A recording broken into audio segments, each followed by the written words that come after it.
આજે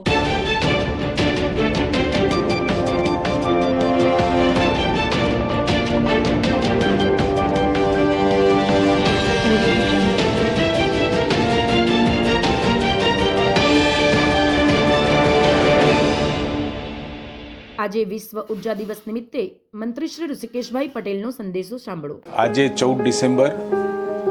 વિશ્વ ઉર્જા સંરક્ષણ દિવસ તરીકે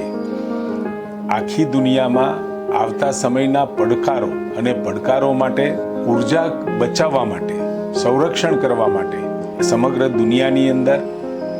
વીજળી કેવી રીતે બચાવવી એની ખૂબ જાગૃતતાથી આજનો દિવસ અને આજના દિવસે પીએમ સાહેબે પણ પીએમ સૂર્યઘરને પણ ખૂબ પ્રોત્સાહન આપ્યું છે, જેથી કરી કાર્બન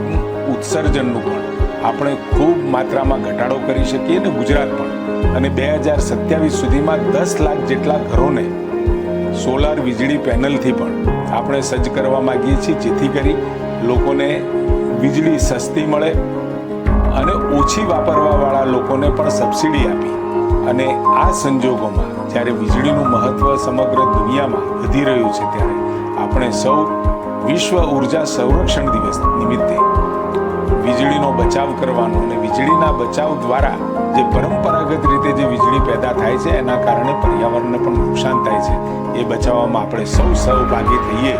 એના માટે આપ સૌને હું અપીલ કરું છું। સમાચાર અને જાહેરાત માટે સંપર્ક કરો